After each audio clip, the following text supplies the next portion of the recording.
We need in every community a group of angelic troublemakers.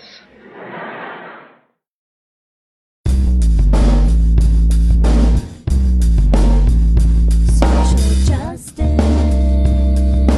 power hour, power hour, power hour.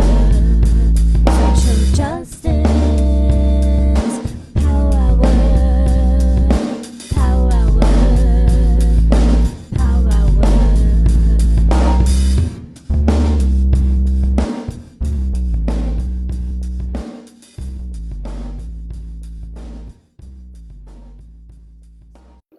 Good evening to our friends in the East Coast, good afternoon to our friends in the West, and good in-between time to our friends in in-between spaces, which the last couple of days we all find ourselves more and more these days. Welcome to the Social Justice Power Hour. Welcome to the virtual headquarters of the Bayard Rustin Center for Social Justice.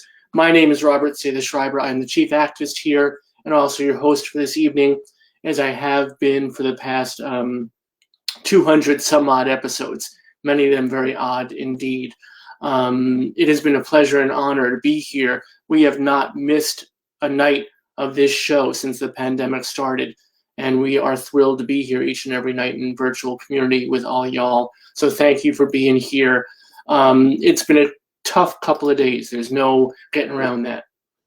And last night we had the social justice serendipity to have on the show Dr. Karen L. Cox, who wrote this book that's coming out in April, No Common Ground, Confederate Monuments and the Ongoing Fight for Racial Justice. We had a really meaningful, robust, wonderful conversation in the light of everything that happened yesterday in our nation's capital. And tonight I thought we could lighten the mood a bit with our guest tonight. So a bit more serendipity. We're going to have some laughs for you tonight, and also a journey, and also a wonderful guest in Liz Glazer. So we'll bring Liz to our virtual stage in just a minute. But before we do that, we do want to tell you, as I said, we are here every weeknight. So I want to tell you about some things that are coming up, because I know that we have a bunch of you that are here who are with us most nights. Some of you have been with us every night, and we are so appreciative of that. It's really an honor. So thank you for being with us. And some of you are here for the first time, because I know Liz has a tremendous following, a big fan base, lots of friends, and lots of fam. So if you're here for the first time, this is what we do. This is how we do it with style, and this is who we do it with. Tomorrow night we have legendary folk goddess Dar Williams with us, which we're absolutely thrilled about. We'll be doing concert and conversation with Dar.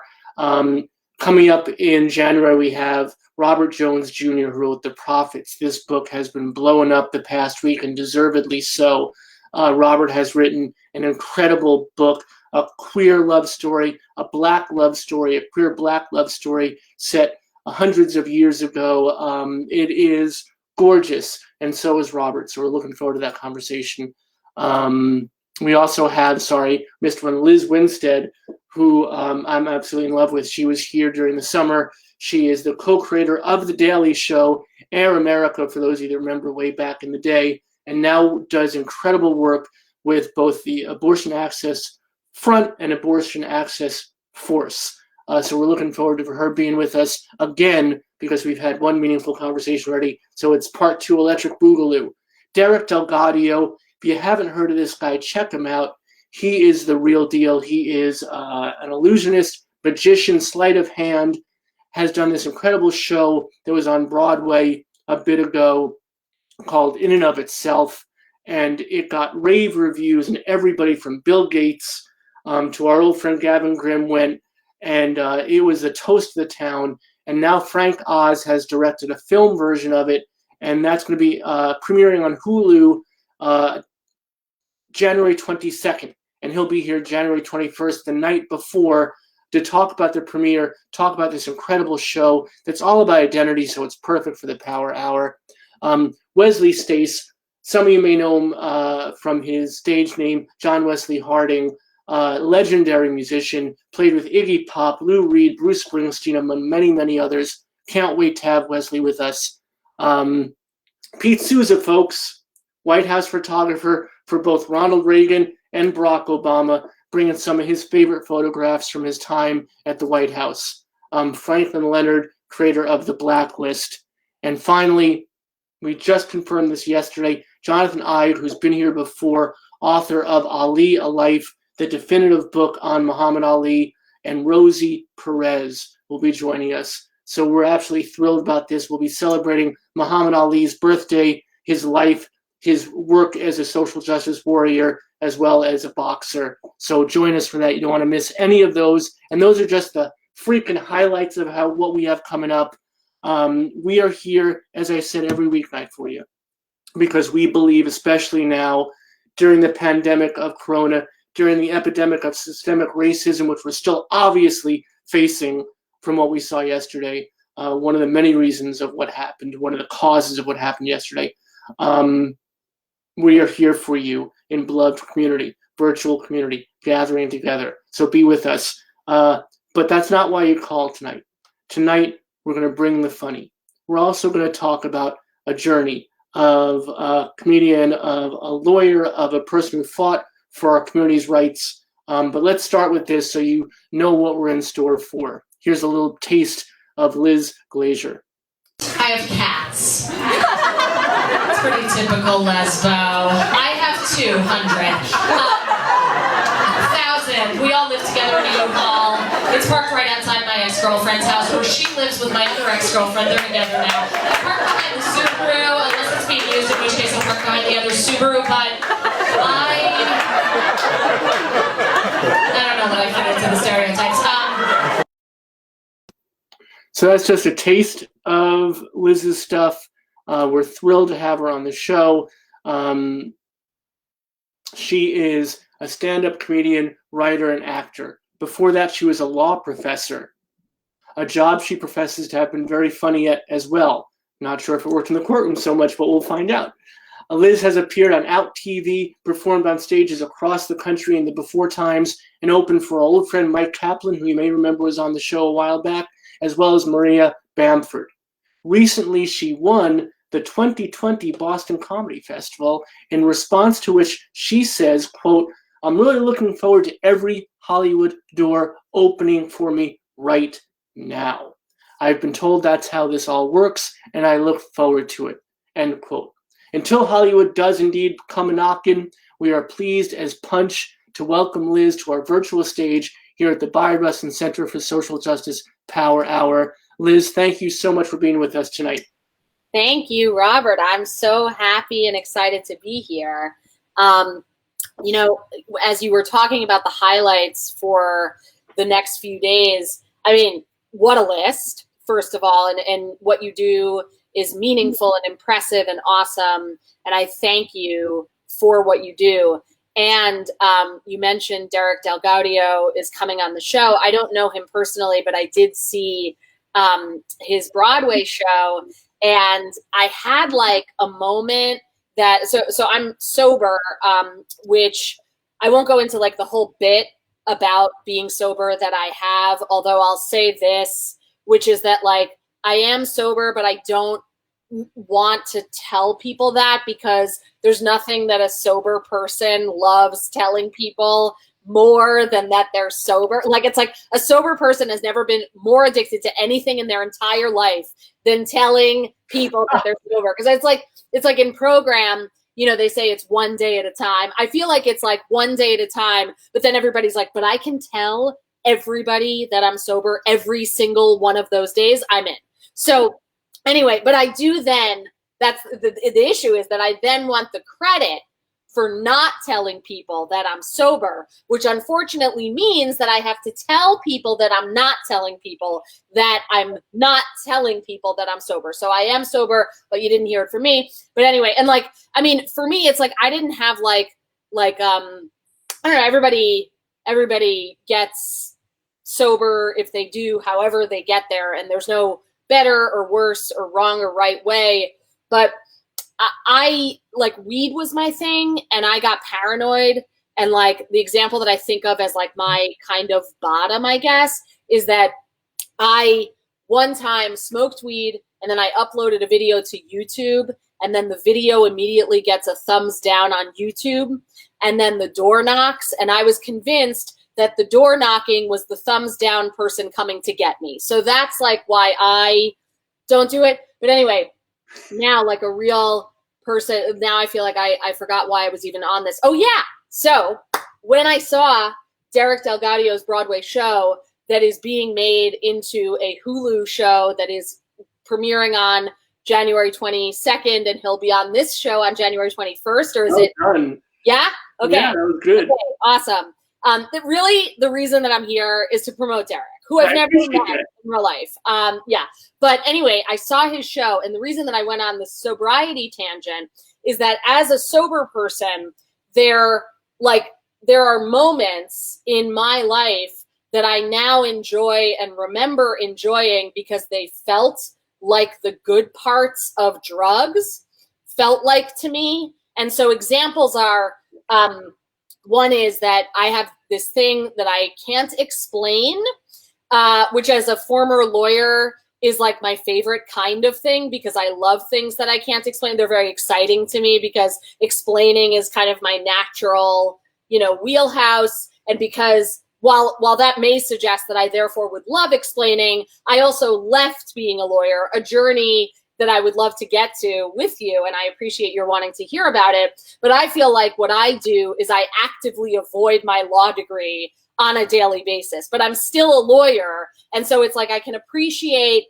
the fact that something requires explanation, be like, no, I don't want to do that. Like, it's like, I feel like now, rather than arguing, I find myself excitedly yelling at somebody I'm having a conversation with, like, I couldn't agree more, and so I feel like I channel my lawyer whatever into that, and like figuring out like what's the statute of limitations on how long I can leave clothes in the dryer, just like everyday legal problems. But anyway, I love, perhaps because I used to be a lawyer, I love, and also perhaps because I am sober and have a memory of, on the one hand, as a lawyer, things that are argument and structured, and then as a former non-sober person, moments of extreme excitement, like taking life to, an exponential level, even for just a fleeting moment. But because I'm not a lawyer, I don't like explaining, although, is that really true? You've all been listening. And number two is, as a former non-sober person, I love moments that feel like drugs. And so what I was saying, we're now 2 parentheses in at least, is that I've found a lot of fortunes on the ground between September 6th of 2018, and I'm not sure the exact date, but like, let's call it like 3-ish weeks ago, maybe a little bit more, I found 104, I believe, fortunes on the ground. So like fortune cookies contain fortunes. Often you break open a fortune cookie, that's where you find a fortune. I've found some fortunes that way. I've also found cookies with no fortunes after I started finding fortunes on the ground, which is maybe interesting. I'm not sure, but I have found 104, I think, something around there, but I am into precision and also into when I'm not able to be 100% precise. So I'm not sure 100%, but there is a spreadsheet. If anybody wants the data, please feel free to get in touch with me. Fortunes on the ground. And I can't explain it. And that's part of the reason that I love it. And every time I find one, it feels like I am taking a hit of some kind of drug, and it's very exciting to me. And I still have that even though I'm sober. And also, now we're getting back to the original paren, when I went to see Derek's show. So part of the conceit of the show, which you may know or maybe you don't know, is that the magic that he does, among other magic, is like you pick up a card at the beginning of the show, and the card says, I am a, and it fills in however it fills in. And you pick it. You pick the one that you want. And I picked I am a talk show host because that's been a vision of mine that I've had for a long time. And like visions like that and downloads maybe that we get, I don't know, I want to say we, I guess I'll just say I, but I have heard other people talk about things like this where it's like, I can't really explain it, but like all of a sudden I just had this vision of myself like 18 years from now or whatever it is. And one of mine was connected to being a talk show host. And so I picked that card. And of course, Derek, like, you know, got it right. Like he guessed my card as he did with all of the audience members.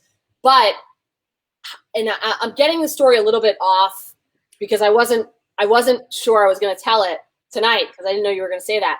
But I remember that I switched my seat and I was so nervous that he wasn't going to know that because that was part of the magic trick.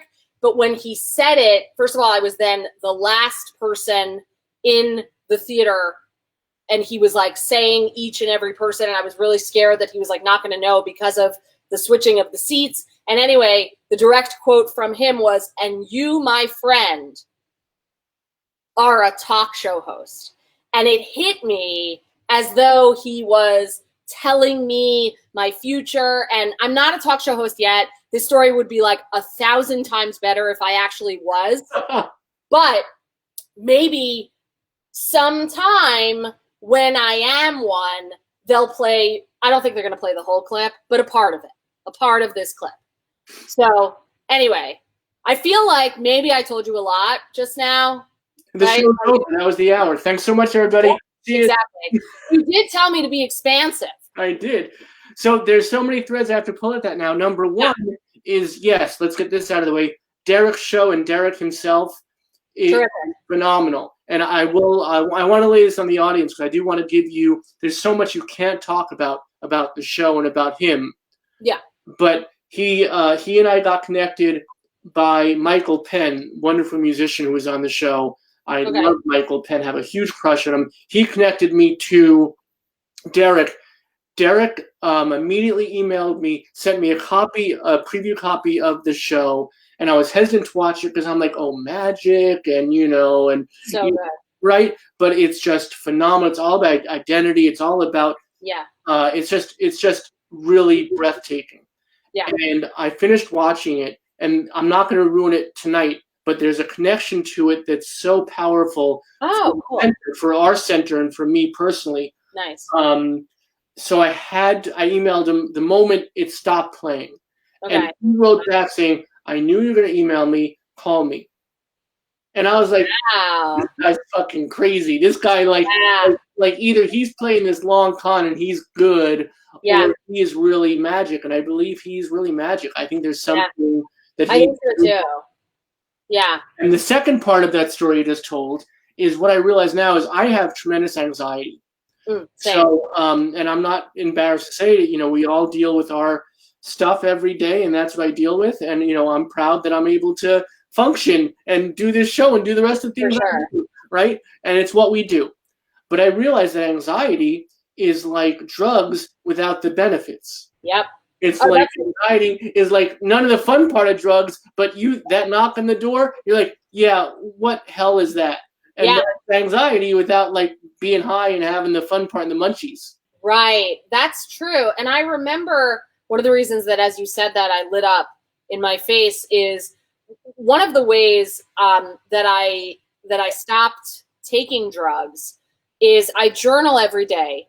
And I read The Artist's Way, and I do this website called 750words.com, which I don't work for. I like to plug a lot of stuff. You're plugging a lot of other people's stuff. Yeah, and none of it, I don't get anything from it. I just love it. But anyway, it's a great website. And it's like, The Artist's Way, which I'm also not paid to plug, is a great book by Julia Cameron. And she says, write morning pages, which are 3 pages of like a brain dump in the morning. And I had the thing where, do you journal? I have no time. I'm lucky if I can, if I get here at 7 o'clock, I'm good. Yeah. No, I feel you. But I had the thing where I would like buy a journal and excitedly scribble on the first page, and then not again. And then the next year I would buy another journal, and I had like however many of those. And this website, it's just really cool. The interface is great, and it like feeds back to you data. And I don't know exactly where I guess it's by the words that you write, but it says like, it times you, it says how many words you've ever written, what are your most frequent words that day? Oh, you're feeling mostly happy. You're concerned mostly about death, which I think is a fun intermeshing of two that I have actually gotten from the page with the data. And also, it gives you badges. And I have learned about myself that I will do almost anything for a meaningless badge from an app or a website. And so anything, like I have like an exercise bike from, Peloton or whatever, not that I work for them. I do have a kind of thing.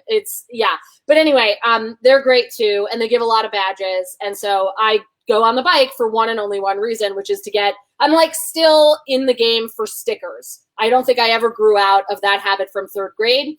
But anyway, so I journal, and I would journal when I was still like smoking weed a lot. And every morning I would write about how bad I felt about having smoked weed. And the thing is, I want to say this too, which is like, I'm not saying that drugs or drinking or anything are bad for anybody else. Like, and I mean that, like, if it's a huge problem, I guess, whatever. But like, I feel like one of the stories that I haven't heard as much is like, what if it's not ruining your life, but you just don't love it and you don't love what it's doing to your life, which was like where I fell in the world as far as I estimated it. So anyway, so I would write in my journal every day about how bad I felt. And at some point I was just like, I bet I could write more varied stuff.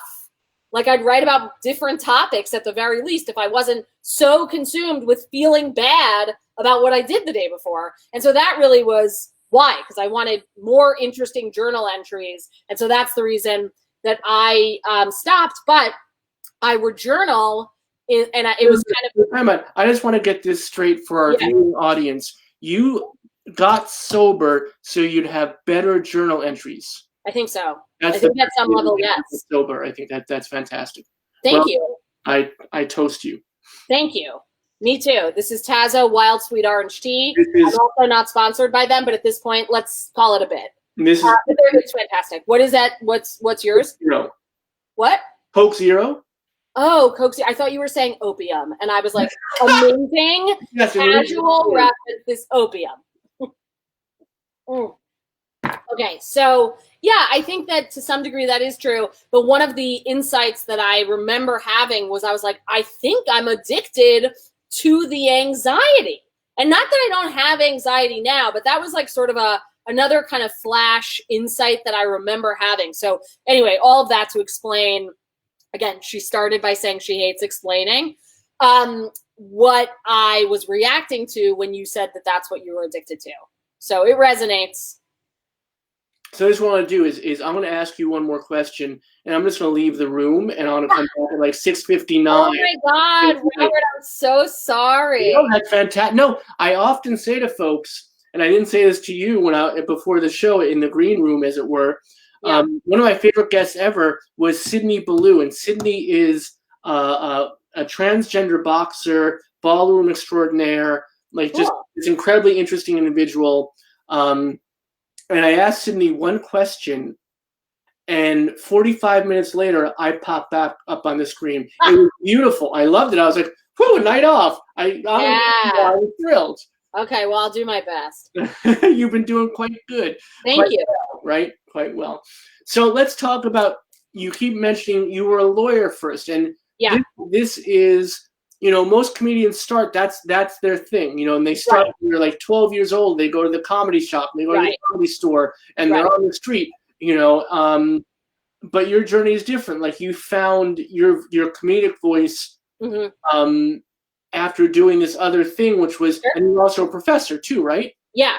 So I have a joke that goes like this, which is that if you're considering getting into comedy, the typical route, this is what you should do, and maybe everybody knows this, but generally speaking, you go to law school for 3 years, then you practice for 2 years, then teach for 9 years, get tenure, then give it all up and do stand-up comedy. And then there's a pandemic, so stand-up comedy is equivalent to yelling into your laptop in front of the bathroom with the cat litter. So I am living the dream, and I'm fully aware of it. But you're right, and that was not my path, and my path was the one that I just described, if you weren't paying attention, there will be a test. I mean, and you said that I found my comedic voice through that process, which is true. And I don't think I ever thought about it that way, but I do think you're right. Certainly since starting comedy, I think I've uncovered, other layers of my comedic voice.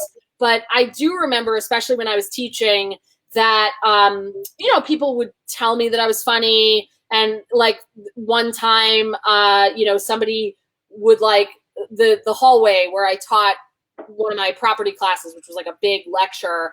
Somebody was like, it sounds like it's a comedy club in there every time I walk by. And I don't mean to, give myself like too much of a compliment in saying that, but in terms of, planting some seeds for the idea, but it truly wasn't until I had a massive crush on an improv instructor, because I took an improv class, because like when I was teaching, I was what was called a tenure track professor.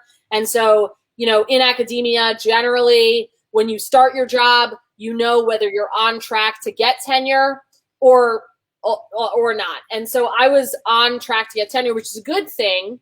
But it also meant that like everything in my life was like connected to this one track.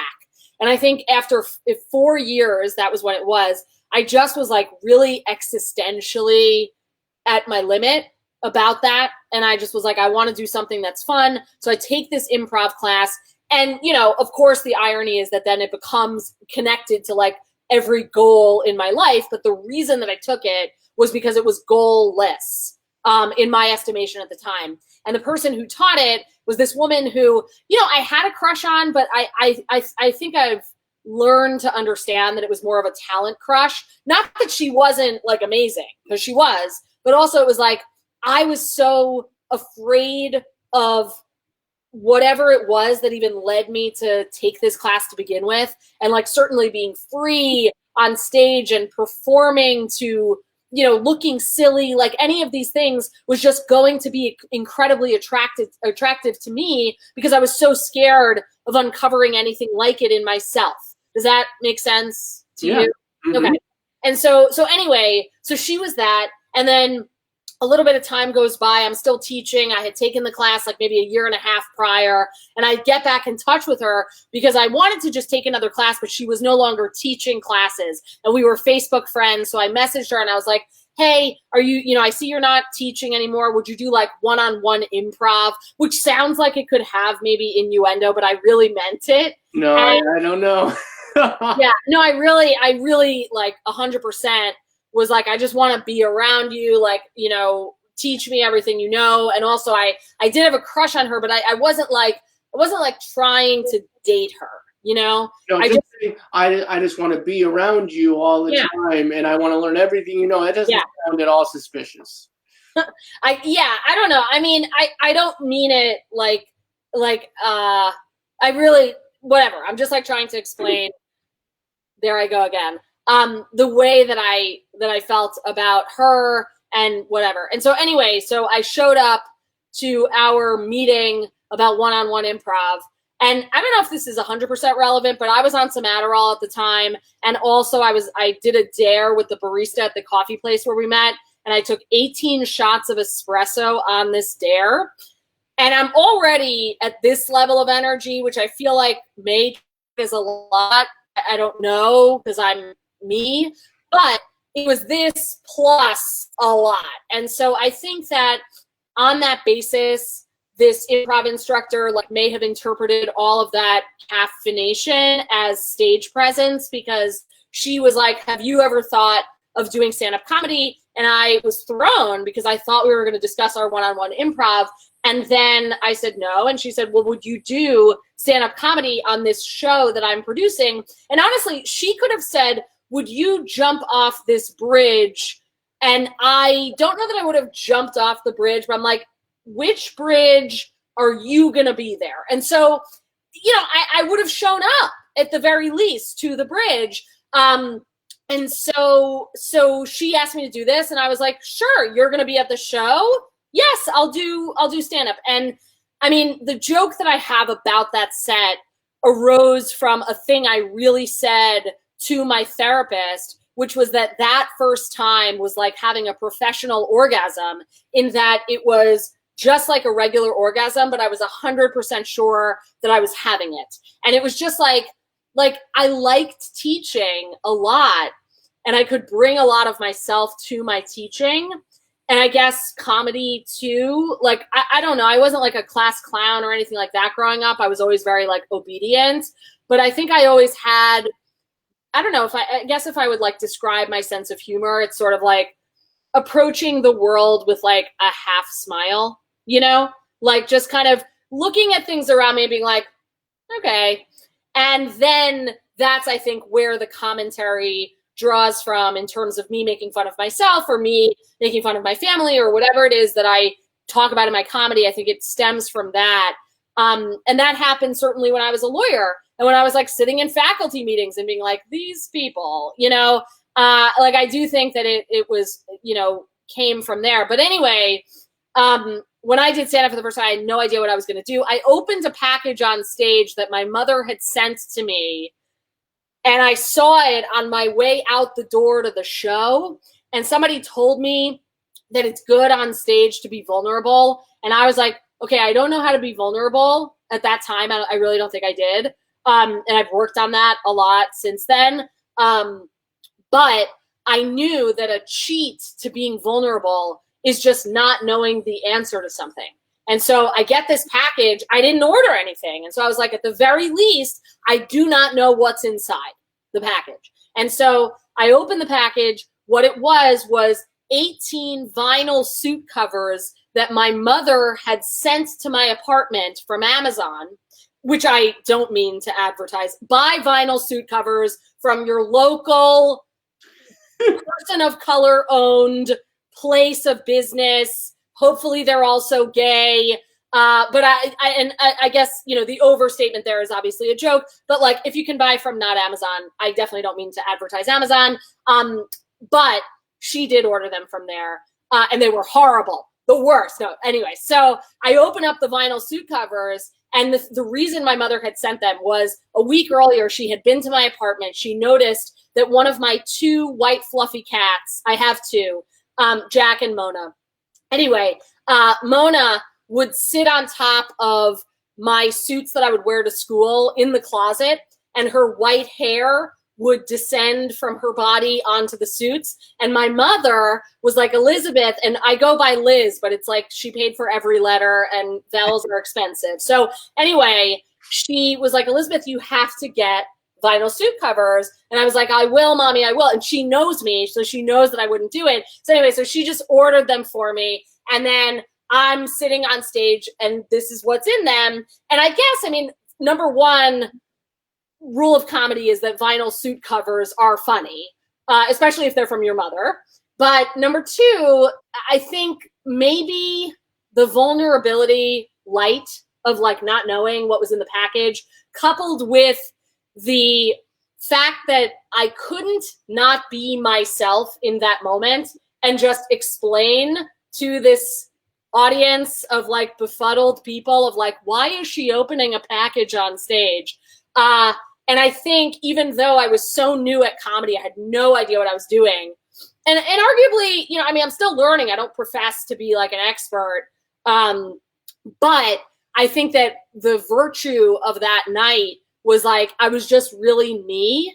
And of course, like one of the things, I talk about this with Mike Kaplan, who's a good friend and a former guest on your show, is, you know, that in comedy and like art and maybe life, like really the goal is for every person to just like be the best Liz or be the best Robert or any, you know, be the best Derek Del Gaudio that you can be.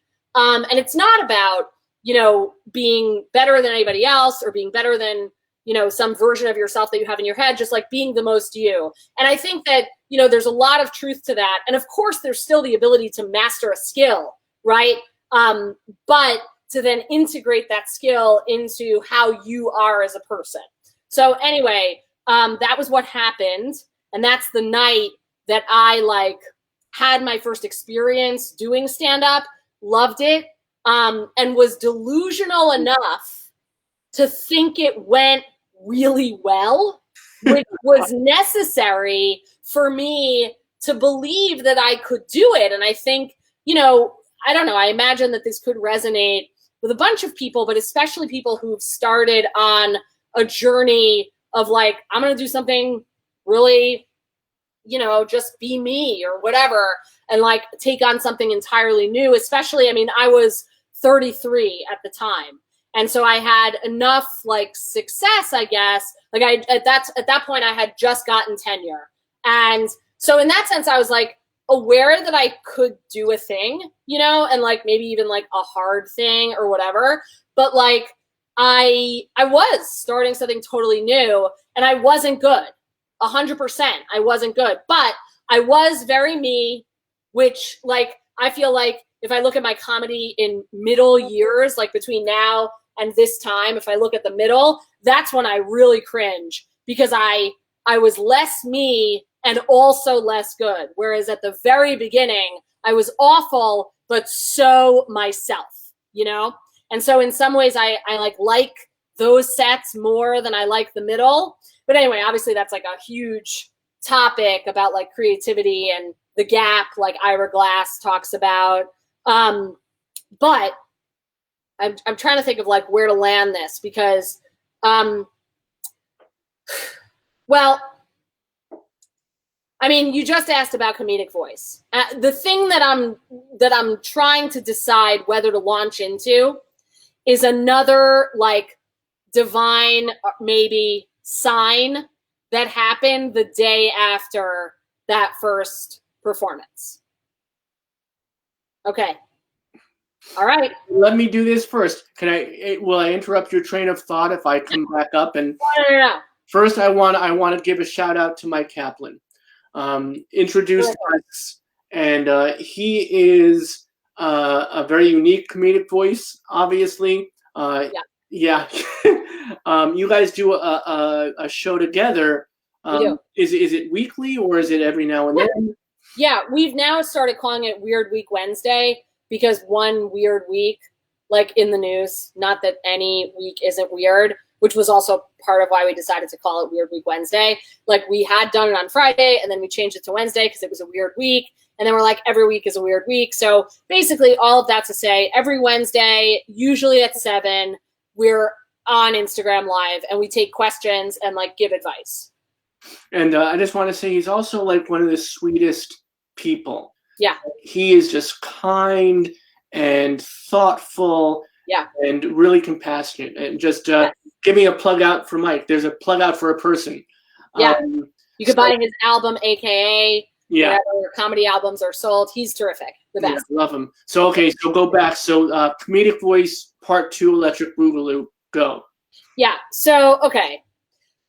Now, that morning, the morning after that first set, that like, again, I mean, it went well for it being someone's first ever set, and that person believing that opening a package on stage constitutes comedy. So whatever category that is, it was maybe the best of that category that I'm pretty sure includes only one show. So a rigged election, if you will.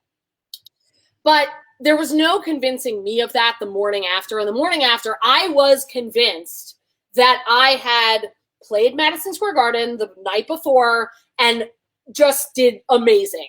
You know, everybody there was an adoring fan and like all this, and I was wrong. Like I was totally wrong, but I was like delusioned into thinking that this was the case. And I had this like very like lightning bolt download sort of a vision where I was a guest on The Tonight Show, not doing stand-up, but like already in the seat, you know, talking. And I was asked in this capacity, so Liz, you were a law professor for a decade and then you decided to be a stand-up comedian. And I want to remind everybody, to the extent that it's relevant, which it is, but okay, this was during my 7th year of teaching. So to repeat the line, it was, you've been a law professor for a decade and then you started doing stand-up. And in my 7th year, having this download of a vision, having just done stand-up for the first time the night before, opening a package of vinyl suit covers from my mother because of my cat's fur, I said in this vision, well, actually, Jimmy, it's only 9 years. And on that basis, I was like, I think that is hilarious. That somebody would round down from 10 to 9, and that somebody is me, who of course would do such a thing, even if it's not in my favor, because like, if lawyers argue for themselves or for their clients, then I am the kind of lawyer that I'm like, let me convince you why I'm wrong, right? And so I was convinced that this was like, if my comedic voice had kind of an angle, that this would be it. That I would be the person who would round down from 10 to 9 when someone is giving me a point. And so then the vision, closed, and I called my mother. And I said, Mommy, this is what happened. And she said, Elizabeth, don't quit for that bit.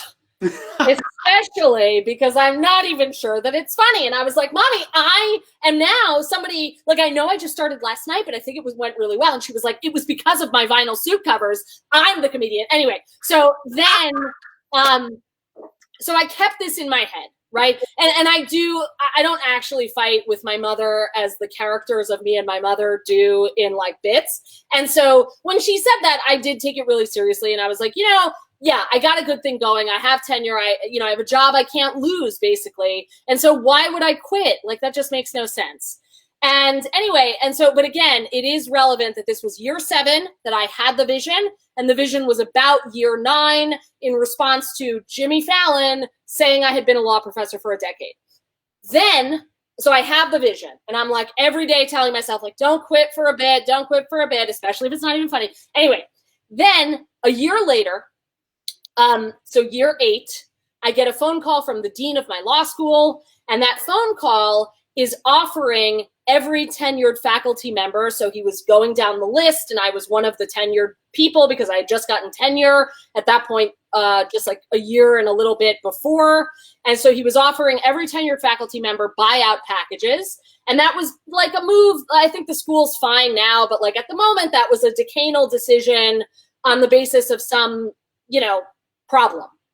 And generally speaking, as far as I understand it, that kind of a move is like to get people out of their offices who are never going to retire, and sort of like don't do much at the school. And, we could debate the ethics of that, but like, I'm just trying to explain what it is to the extent that that is like the moment that was happening. So anyway, so I'm on the phone with this guy. He's telling me you could have all these buyout packages, and I'm just legally required to like give you them in oral format.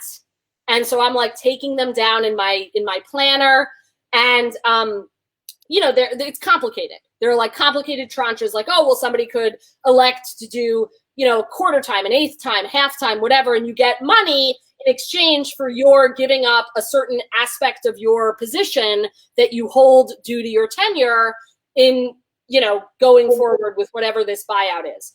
And so there's a whole bunch of options. I'm like scribbling them down. And then the penultimate one is, or somebody could quit at the end of this year. And then the last one was, or you could quit at the end of next year. And I look at my book and I put it together with this vision. And I was like, that is 9 years. And I said to my dean, I was like, I picked the last option. And he responded, he was like, Liz, you don't have to pick any of them. That's not the kind of conversation. This is not like the SATs and you don't get credit if you don't answer the question. Like, I just have to tell you the options and that's it. And so I said, I know. And I told him this whole story. And so anyway, so that was the moment that I elected to retire. I had then, so that was in the middle of year 8 at the end. So it affected at the end of year 9. And so from the moment of that conversation, I had a year and a half left of working where I knew I was leaving. And of course, ironically, I think I did my best teaching during that time. And, that's a whole other kind of conversation about creativity when nothing matters, and then everything is magic or whatever. But anyway, that was another moment that I was on drugs then, so I won't count it in the group of things that felt amazing, like Derek Del Gaudio telling me I am a talk show host, or Finding a Fortune, that feel amazing when I don't have drugs, because I did have drugs at that time. So now it is a year and a half. Are you going out at night and gigging? Are you honing your craft, as it were? Yeah, both of those things. And so, you know, I don't think at that time I went out every night to do stand-up in the way that I would years later. And not that, I don't know, like it wasn't like I didn't have time or whatever. I don't think it took me maybe longer than other people, perhaps because I didn't start when I was 12, and I didn't start from the perspective of like studying how everybody else does it and reading books and whatever, listening to podcast episodes. I did all that stuff like much later. And so I just don't think I knew what it meant to be a stand-up comedian until, honestly, probably like 2018. So let me ask you this, and part of your personal journey, what was doing law, was that part of growing up, you know, and being who you are and identifying the way you do and who you are? Was law something that you felt you needed to do to defend your community? Did you feel that part of it? Yeah, I mean, usually I'm much more cynical. I don't think I'm cynical overall, but in terms of like why I decided to go to law school, I usually have like joke answers for it. Like, you know, that like my parents inherited trauma from their parents who were Holocaust survivors and thought that the Nazis would come directly to our door if I didn't go to law school. And I don't mean it, so I don't want to make light of the like I have ancestors who perished there, and so I really don't mean it to make light of it, but like I also mean it to include the intensity with which my parents really valued education and my having a profession, which like also like my parents, you know, my dad would always say like, you know, nobody can take your education away from you. That was the constant refrain. And I'm just like, does anyone want it? Like, and I get that that's a joke, but also that it's not, because yes, a lot of people would want it. And I'm inherently privileged to make that joke. And I do get it. And so looking for like a deeper answer to like why I went to law school, because it wasn't just that, you know, nobody forced me. And yes, my parents impressed upon me certain values, but I also was like a thinking, breathing, feeling human being with a lot of privilege. And that also included the privilege to say that I wanted to do something different, if I'm being really honest with myself. And so I think it was also that I was scared in the way that perhaps they were, that, you know, I was a verbal kid. I knew how to write, like in terms of things I did well in school. It was not so much math or science. It was much more writing and things of that nature. And I think I was just like, okay, so this is what you do. This is what one does. Coming from, you know, my house, that's the thing. And so I don't think it was like really that I put much more thought into it than that, in a way. Like, and I knew that, and this is still true, that I am extremely ambitious. And I say that I actually mean it almost like equally as a compliment and an insult, because for like now, right, I feel like I temper my ambition in certain moments, because it's like when I started teaching. So I started teaching when I was 27 years old. That's young. And I got tenure, you know, after 6 years, so I was 33 and I had tenure. And like the first article I ever wrote got accepted into the Northwestern Law Review. And I say all of this not to brag, although my mother will for sure be very happy that I mentioned all of it. But instead to impress upon anyone who's listening that like, because of that, I had like a real imposter syndrome. And I guess inherent in imposter syndrome is the belief on by anybody who has it that the only thing that they're not an imposter at is being an imposter, right? Like it's like I'm a fraud at everything else, but I'm really a fraud, you know.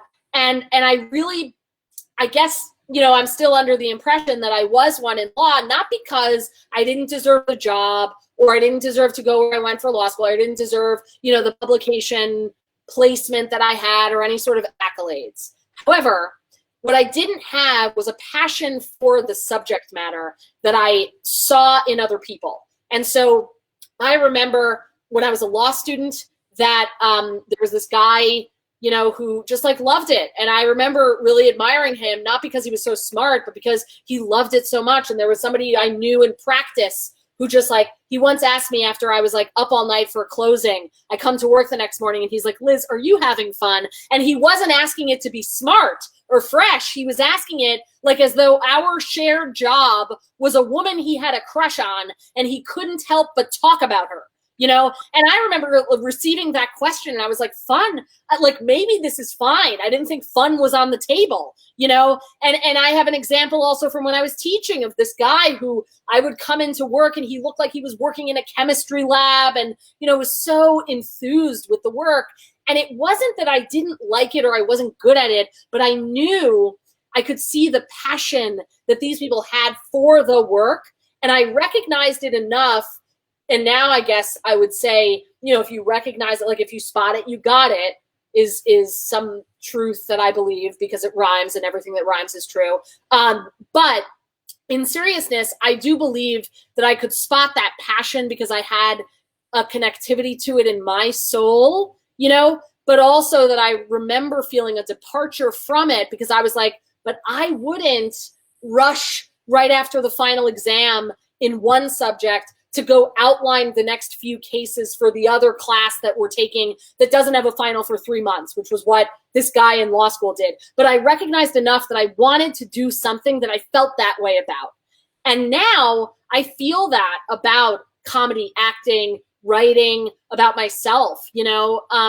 And sometimes I think at the beginning of when I started doing that, I was like, is this like a selfish pursuit that I just want to tell my own story? And I started thinking, I was like, I don't think my own story of like being, you know, first generation of immigrant parents from Holocaust backgrounds, you know, and various other aspects too, is a non-politicized story.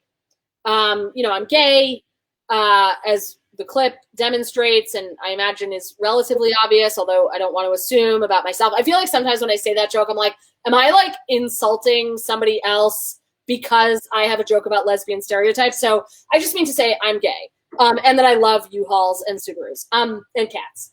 But anyway, so I think like mostly the journey has been in getting better at comedy, but also in accepting that like, this is what I wanted to do. And it's okay to pursue what you want to do. Do you think that your sense of humor was ever a defense mechanism? You find that a lot of folks... Why, what are you saying? you find that a lot of folks from marginalized communities, from the queer community, from the Black or brown community, from even, you know, Jews too, you know, that's a lot of, you know, that comes into that being a culture rather than a religion and all that. Was any of that a part of it for you, that you found that to be the way for you to get yourself through some difficult moments, especially when you were younger? Yeah, I think so. I mean, I guess like there's a part of me that's like, well, of course the answer is yes, because if the answer is no, then the answer is yes. And so the answer has to be yes. But I also, what's that? Is it check? Yeah, you have checkmated me, Robert. Very good interview. Thank you. Good night. But I also like, I struggle to know exactly the examples, you know, that back up the claim that the answer is yes, which doesn't mean that they don't exist. But yeah, I think so. But it's also like, yeah, I mean, I guess like when I was young, people would call me a lesbian and a lesbian because my name is Liz. And that's so witty. Let me write that down. It was one of the things that maybe was interesting about it was that like I've never thought about this connection actually. So it's a really cool question, the way that you've posed it, because I never felt bullied. And that may have been inaccurate to what was happening, but I didn't feel, I mean, nobody punched me, you know what I mean? So it was anything, it would have been like verbal, but I don't think I like deflected with anger. I just was like, like accepted it and engaged with it curiously, which like I used to have a show in which I invited hecklers to say stuff. And I even have like a few notable examples from me doing comedy on stage where I like got the attention of somebody fancy because a heckler said something in the middle of my set, and the way that I engaged the heckler was unexpected because I didn't eviscerate them. I engaged them to a point that they then didn't know what else to say, as though we were in a debate. And I guess in that way, there probably is something that was similar with like the way that I interacted with people who called me a lesbian when I was in middle school, because I never like denied it. I never threw it back in their face. I just responded in a way that was like earnest and funny, but like sweet funny, I guess. So I don't know. I wonder if that's like exactly responsive to your question. Like I want to nail the answer, but I also think what I've said is exactly true. So I think I've learned enough about you that you need affirmation. So I will say, very good answer. Very good. God. Yeah. No, I just, I definitely, I think that a lot of people doing the things that you do, both, it's interesting because the law, you find a lot of people going into law because they want to defend folks who were put in positions that they were when they were younger and want to make sure that doesn't happen to other people. Sure. Right? And then comedians are always, not always, I shouldn't say always, you never want to say always, but there's always. Or never. Right, exactly right. So that, there's something about it, though, that you found the need to laugh off something that happened to you, or use it as I postulated the question originally, as a defense mechanism. Yeah, and I guess like it was like, I'm still trying to kind of get it. Like it was kind of like they said I was a lesbian, and I was like, wait, am I? And that's funny because it's a weird response. But I think that was kind of what I did. Well, it's interesting because, one of the things we do here at the center is we advocate for kids in school.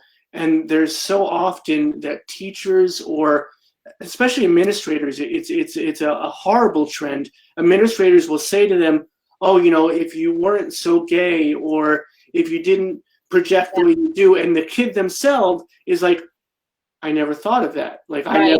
They hadn't identified yet, and they were outed almost to themselves by someone, of authority in their school. Right. So yeah, that's interesting. So, this has been, I think, exactly what we needed. And I was gonna stop the show about 15 minutes ago because you used up the amount of words most guests do in an hour. Yeah. So, we're overtime pretty much. Yeah. Well, thank you so much for having me. This was really terrific. No, we really, it is exactly what I think that we needed. It was meaningful. There was a lot we touched on, and I love the fact of your journey, because what really crystallizes in that is that you follow your dream, but sometimes you don't. It's a dream deferred. Sometimes you don't understand what it is, and you see all these people. The thread I saw was in law school, and then when you were teaching, all these other folks were like, "Woo, this is what I'm doing," and raise the roof, and you were like, and what you said was, I think what you said exactly was, I didn't know fun was on the table. Yeah. And you found that now. I think so. Yeah. I mean, it depends on the day. And like, I get that now, times being fun, that's not exactly the word I would use, but in terms of like, my work and creativity and like the stuff that I do to not be anxious about the news and everything. Yeah, that is fun. I do find it fun. Good. We're glad to hear that, and glad that you shared it with us. Thank you so much for your time. Thank you. What you do is so special and awesome. Thank you for letting me be a part of it. If do me a favor, can I throw you back in the green room? I'm going to say goodnight to our community, and I want to to you. Absolutely. Thank you so much. Be well, Liz. And by the way, everybody, gosh, I didn't say this before, but our dedicated volunteer, Chris, is in the comments section, as always. Thank you, Chris, for that. But also throwing up all the links to Liz's stuff, all her Tools of the Devil, social media, all the stuff where you can find her and support her website and all that. So please do support Liz for being with us tonight. Thank you, my friend. Thank you. All right. Thank you, everybody, for being with us tonight. Another wonderful Power Hour. Bringing you extraordinary conversations with wonderful individuals. But remember, all of how extraordinary it is because you join us. And we had a really robust audience tonight. The numbers are way up there. And I want to thank Liz for bringing her posse with her and our usual folks for being with us. So I hope everybody enjoyed this evening. I hope it was what you wanted and needed, and that fun was on the table. How's that for wrapping it up? All right. I'm getting a big thumbs up from Liz. Thank you all. And we'll see you tomorrow night with Dar Williams. It's going to be a great show. Come out. She is an incredible, legendary musician, and we're so thrilled by her positivity and being with us. And it'll be here every night, 7 p.m. Eastern, 4 p.m. Pacific. Until then, be good to each other. Be good to your families, chosen or otherwise. And most importantly, especially these fraught days, be good to yourselves. You deserve it, my friends. Much love and respect. See you tomorrow night. We need in every community a group of angelic troublemakers.